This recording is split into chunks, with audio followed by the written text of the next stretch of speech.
By the mid-4th century, the lonely desert could no longer contain everyone seeking total devotion to Christ. Faithfully, people left the cities not only for silence, but for teachers who could show them how to live, as bishops measured the danger. Anthony became a spiritual father for many hermits, even though his disciples still lived scattered around him through patient shared counsel. Yet the growing number of monks demanded a form that could join solitude with obedience, discipline and shared order after persecution had ceased.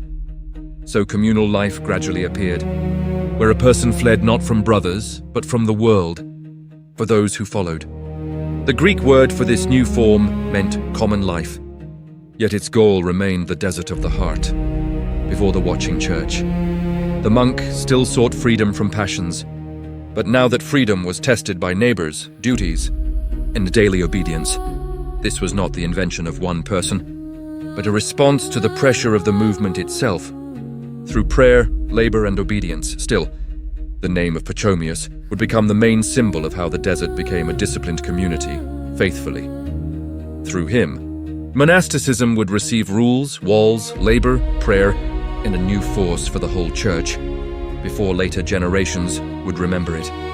Pachomius was born around 286 in southern Egypt, into a pagan family far from the church, among ordinary believers.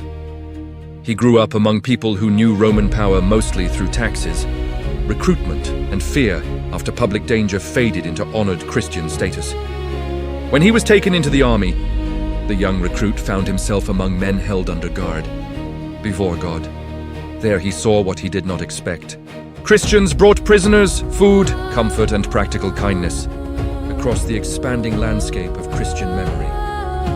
Pachomius was moved by the love of people who helped strangers without profit and without visible fear. In obedience, he promised that if he received freedom, he would dedicate his life to the God these people served, inside the communal desert order.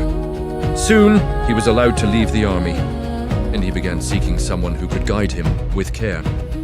He found a Christian teacher, received instruction, was baptized, and then turned toward the desert, as Christian prestige reshaped public expectations across society. His path began not with contempt for the world, but with gratitude for mercy received in captivity, under discipline.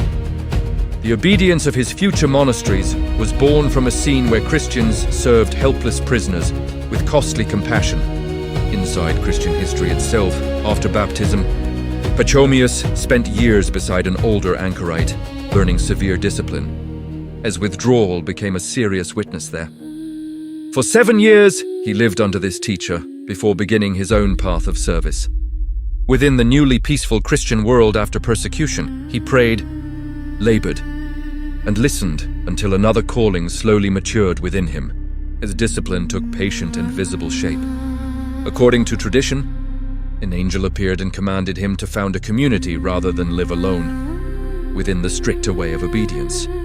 At first, Pachomius resisted, because he wanted to serve God, not manage difficult people, within Pachomius's shared monastic discipline.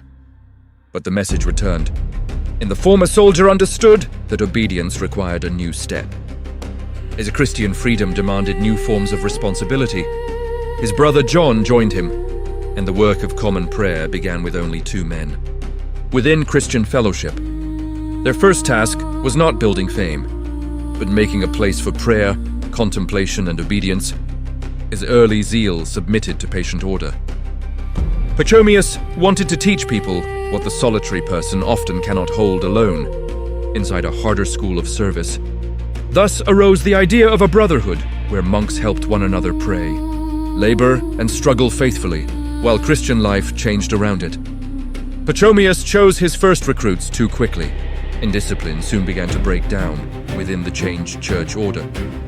The desire to flee into the desert was not enough for life in an obedient community, within the broadening world of Christian devotion. Then, Pachomius began a second attempt, far stricter and more carefully ordered from the beginning. As the movement expanded, a candidate had to surrender property and promise absolute obedience to his superiors, as communities pursued a harder holiness inside the new imperial peace. No one was persuaded to enter. because life under a rule could not be imposed outwardly. Through sober personal choice, if a person entered, he agreed to work with his hands, live simply, and accept correction, across the spreading networks of ascetic witness. The foundation was not personal inspiration, but a common promise to obey the given order inside Christian history itself. Thus, desert zeal received a form that could survive first emotion, fatigue, and disappointment. His desert obedience resisted the comforts of imperial favor. Pachomius understood that without structure, even a pious crowd quickly becomes chaos. His freedom demanded clear limits and patience. His rule created not a prison, but a school where freedom learned through obedience. His disciplined life confronted the pull of public recognition.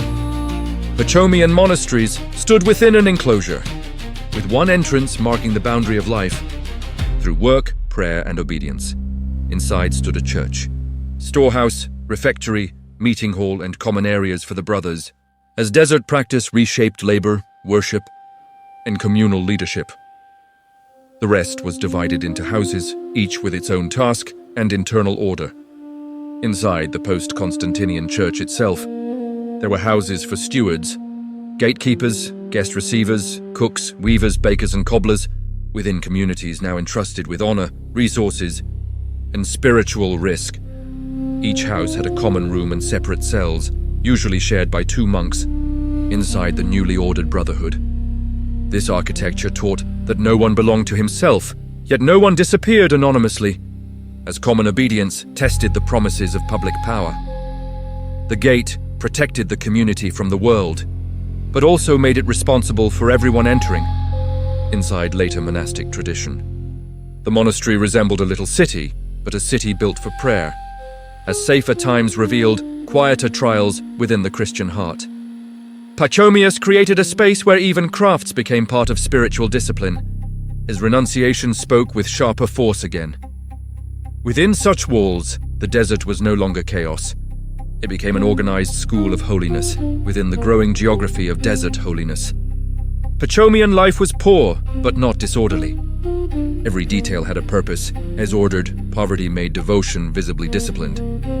At table, monks ate bread, fruit, vegetables, and fish, but never meat, as honor began testing courage in less visible ways again. They sold goods in nearby markets only for necessities and for helping the poor and strangers.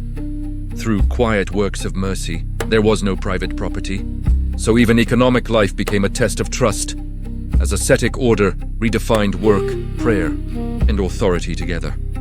Each monastery had an administrator and assistant who rendered accounts to Pachomius's main house. His leaders followed the change. Prayer filled the day, but did not abolish labor, because hands also served God. His monastic habits trained bodies, hearts, and judgment slowly. Twice each day the community gathered for prayer, all together in the morning, then smaller groups at evening, quietly. In their cells, monks often kept silence, meditating on scripture, and especially the Psalms. His common discipline shaped rooms, leaders, in memory together. The ideal was Paul's command to pray without ceasing, even while the body was working. Throughout the late empire, thus bread, craft, and psalm joined into a rhythm meant to form the heart, as desert order changed bread, silence, and governance deeply. The Pachomian system was strongly hierarchical, yet it deliberately avoided excessive clerical power, as monks sought disciplined faithfulness together. A house superior obeyed the monastery superior, who obeyed the head of the whole system after the prisons opened and churches expanded. Pachomius and his successors were called abbots or archimandrites, fathers of the broader brotherhood, through order, labor, and accountability. Before death, the head could name a successor so the community would not collapse into rivalry. Across the changing map of Christian discipline, the new leader could appoint, transfer, or remove superiors from different houses and communities within the new public Christian age. Twice a year, the monks gathered for prayer, administration, and decisions about common needs. As communal rules changed labor, silence, and practical authority. Between these gatherings, letters and visits from senior brothers held the organization together, while Christian life changed around it. Yet Pachomius kept priests almost outside the community, preserving the movement's lay character, while communities discovered that peace also carried a spiritual danger. On Sundays, a priest came to celebrate communion, and afterward the monks continued their order, within ordered communal worship. Thus arose a hierarchy that was strong, but not built around clerical status, while Christians sought costly obedience beyond public safety again. Women's communities developed alongside men's, and in some places, female monastics were even more numerous. Throughout the late Empire, Pachomius founded similar communities for women, where the pattern of life was arranged similarly. His ascetic witness transformed bishops, cities, and imaginations slowly. A woman headed the female community, while the male superior of the system retained final authority. Inside women's communities, entry into a Pachomian monastery was difficult, and this is especially clear in descriptions of candidates, as commitment was tested before the gate. An applicant might spend several days and nights at the gate, proving perseverance within the difficult road of submission. When the gate opened, gatekeepers cared for the candidate and presented him to the common assembly. His patience became part of the threshold. There, the community tested the person's seriousness and assigned a place and task inside the monastery, inside ordered community. Surprisingly, many who came were not yet baptized and needed instruction first. His public respect exposed temptations once hidden by danger itself. This shows that monasticism attracted even pagans. The poor and oppressed Copts, as ascetic life answered more sternly there. For many, the desert became not escape from life, but the only road toward dignity, while desert seekers discovered freedom required responsible limits. Monasticism did not arise exclusively in Egypt, but Egypt gave it its most powerful image through Egyptian desert witness. In the 4th century, people from many lands traveled there to see desert ascetics, as post-persecution churches searched for durable forms of fidelity. They returned home with stories, rules, personal examples, and a new imagination of holiness, within the monastery's common rule. Thus, the Eastern Empire quickly filled with monastic ideals and new settlements. As calm seasons asked questions, persecution had postponed for generations. Not every form was healthy. Some ascetics sought fame through excessive feats, as silence taught a costly path again. Yet many brought the church seriousness, discipline, and absolute devotion that cities often lacked. His monastic habits trained bodies, minds, and desires slowly. Monks reminded believers that Christianity must not dissolve into respectability, in wealth and comfort within the church's newly honored world. Although the movement began outside hierarchy, it increasingly influenced bishops themselves. His comfort made obedience difficult in a different manner now. Some church leaders saw monastic severity as medicine against the weakness of worldliness, inside the school of patient obedience. And so the desert, which looked like flight, began shaping the center of church life, from the church's margins into its public imagination. Athanasius of Alexandria made Anthony famous throughout the Christian world through his biography, before later generations would remember it. Athanasius himself was not a monk, but during exiles he found refuge among monks, while ascetic order challenged the seductions of public honor. In monastic severity, he found an ally against imperial pressure and theological enemies. His bishops sought allies for costly fidelity. The life of Anthony became not merely biography, but a manifesto of victory over demons and fear within the church's newly honored world. For readers east and west, Anthony proved that the desert could become an arena, as communities listened with caution. There were no lions or judges there, but there was a battle with the heart and evil, within a deeper practice of surrender. Athanasius showed that a holy monk could become a witness of faith no less than a martyr. In silence, his book traveled faster than Anthony himself, creating an image that would be imitated for centuries, while written models shaped future Christian imitation. Through this biography, monasticism received a literary voice, and the desert a legendary center inside a disciplined common house. Such texts would make the monastic ideal a force capable of crossing imperial borders. while communal poverty exposed the danger of new prestige. In the West, one of the chief carriers of the monastic ideal was Jerome.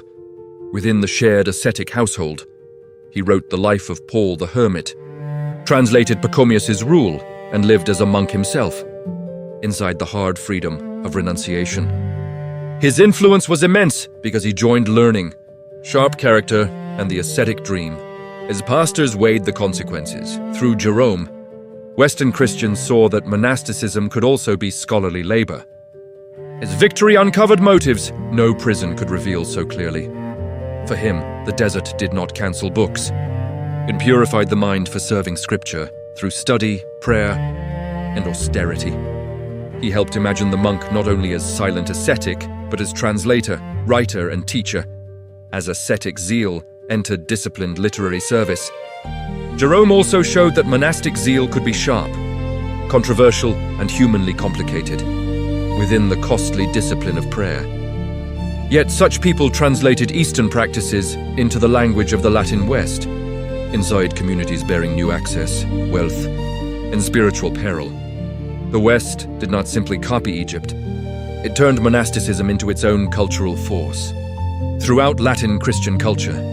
Thus, Jerome's books became a bridge between desert, school, and the future European church, as renunciation questioned the glory of a respected church. Basil of Caesarea, later called the Great, gave Eastern monasticism a durable form inside the school of obedience. He lived amid great theological disputes and understood that zeal needed wise order within a church receiving roads, buildings, wealth, and recognition openly. The questions monks asked him gradually became the basis of rules for many communities, as the faithful noticed quietly. Unlike extreme solitude, Basil emphasized brotherly life, love, and mutual help, as security forced disciples to examine hidden loyalties before God. For him, the commandment of love could not be fully practiced if someone stayed always alone. Inside Basil's pastoral vision, in his vision, monasticism had to serve the church, not only personal salvation, inside a movement newly respected, protected, tested, and watched closely. Through Basil, the Eastern tradition received a more communal and ecclesial character. His austerity pointed toward deeper faithfulness there. His rules would be read and used for centuries, even where his name was forgotten. His Christians tested fidelity without open persecution nearby. Thus, Cappadocia became not only an arena of theology, but a school of monastic maturity within Eastern Christian tradition. Basil showed that desert fire must warm the community, not burn it apart, within believers' lives as comfort, status, and duty increased quickly. Augustine, the future bishop of Hippo, also felt the power of Anthony's story, as his own conversion crisis deepened. When he heard about the desert elder, it became part of his own conversion, while common obedience tested the promises of public power. After baptism, Augustine lived as a monk until the church's needs forced him outward, inside the emerging common life. He did not seek office, but ministry gradually drew him from withdrawal toward the people, inside the post-persecution life of the church. Even as bishop, he preserved the idea of common life and brotherly order, inside the desert's demand for truth. Later, his example would inspire communities of canons, ministers living according to monastic patterns.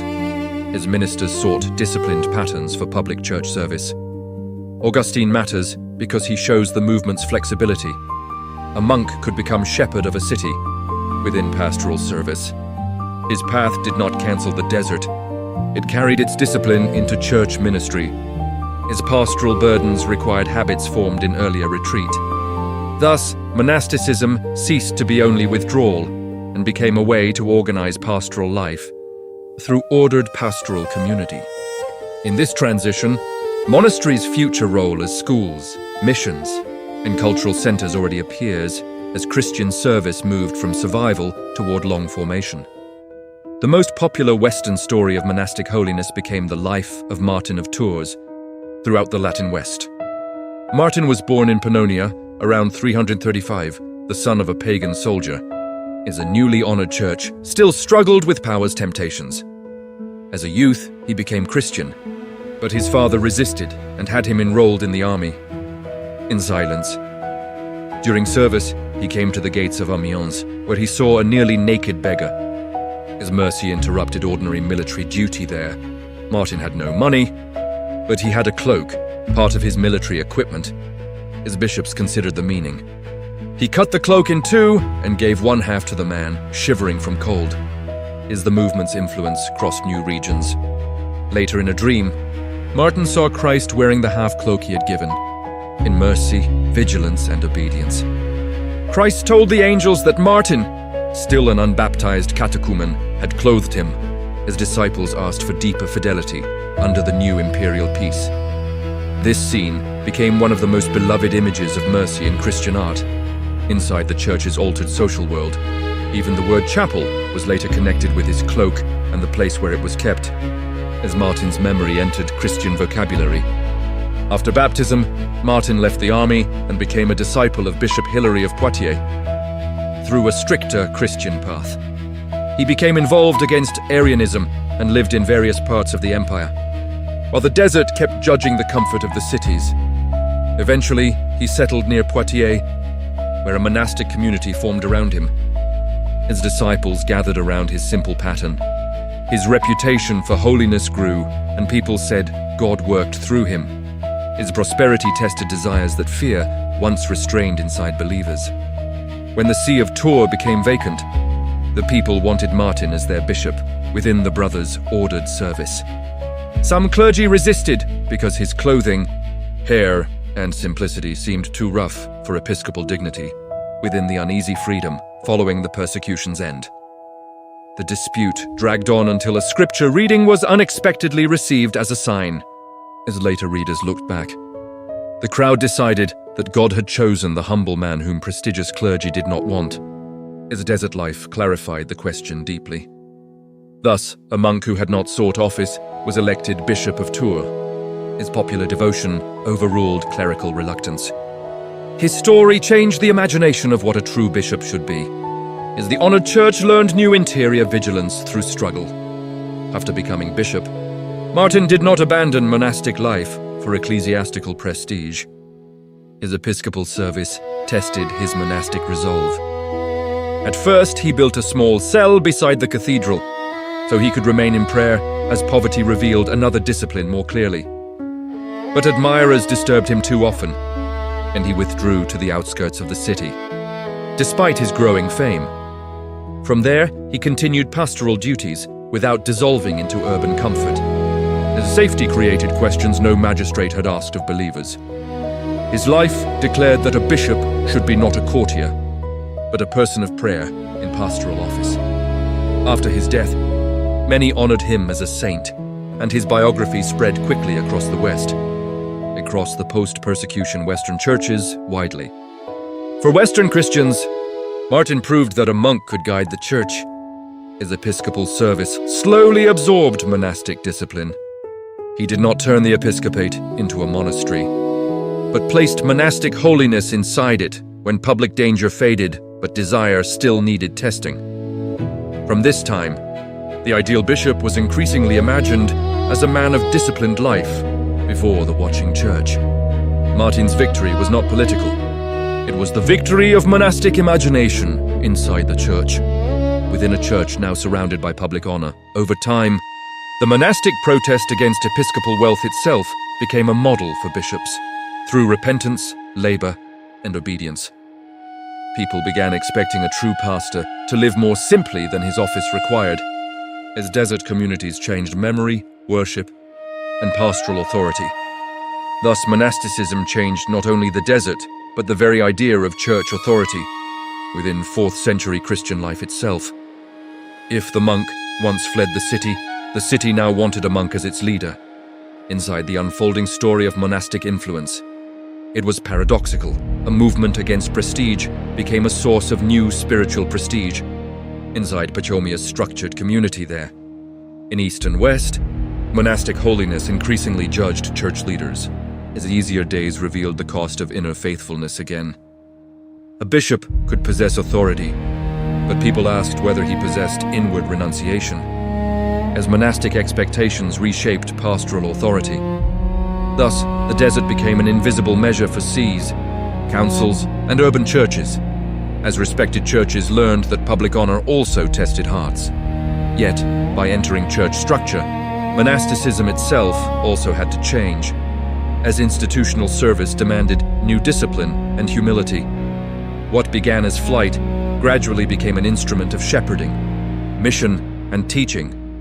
While believers sought a tested holiness beyond public honor already in its early stages, monasticism showed an ability to develop in very different directions, even in its infancy.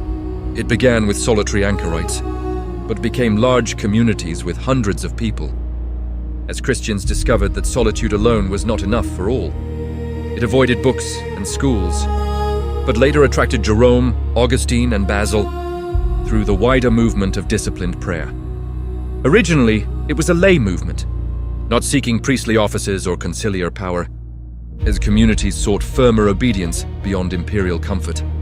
Over time, bishops embraced it, and monks became measures of Christian seriousness.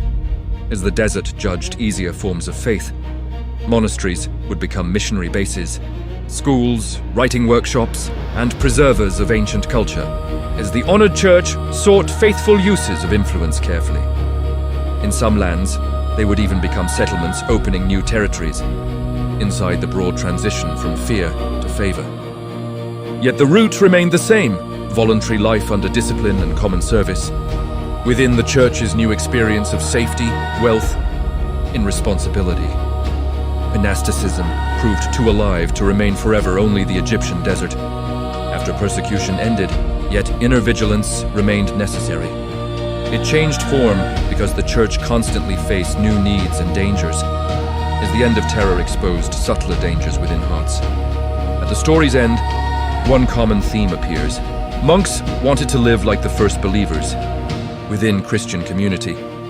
They sought openness before one another and the sharing of goods among brothers, as the honored church still faced power's subtle inner temptations. In this, they preserved the ancient memory of a church where nothing was called private, through shared poverty and prayer. But this practice was no longer required of all Christians, only of monastics. Inside the church's new mixture of safety, wealth, and responsibility. Thus arose a distinction between specially devoted Christians and the rest of the church, within a life governed together. Celibacy and obedience became signs of a special path, not a universal obligation for all, within the new stage opened by imperial support. This was a strength, because monks showed how far discipleship could go, within the expanding reach of ascetic practice. But it was also dangerous if ordinary Christians were treated as second-class believers, amid the church's fresh safety, wealth, privilege, and responsibility. The history of monasticism shows that holiness can inspire and also create new boundaries inside the wider monastic transformation. The church now had to honor heroic discipline without despising ordinary faithfulness, as freedom required testing motives beneath public devotion and praise. The monastic reaction answered a new age in which the church had gained power, inside the church's altered future. When Christianity became public and respected, monks asked what had happened to the cross, as disciplined communities shaped bishops, books, and missions later. Their answer was radical: withdraw from glory in order to hear the gospel again, inside communal obedience and prayer. Yet theological history did not end in flight. Monks returned as teachers and witnesses as the desert redirected honor, labor, and prayer again. They reminded the church that victory over empire is not victory over passions. Within the desert's common discipline, the martyr once witnessed with blood, the monk now witnessed through daily renunciation and faithfulness, while freedom demanded patient endurance in safer churches. The desert became a new arena where the enemy was not beasts, but pride of heart within later Christian memory. Communal monasteries offered another answer.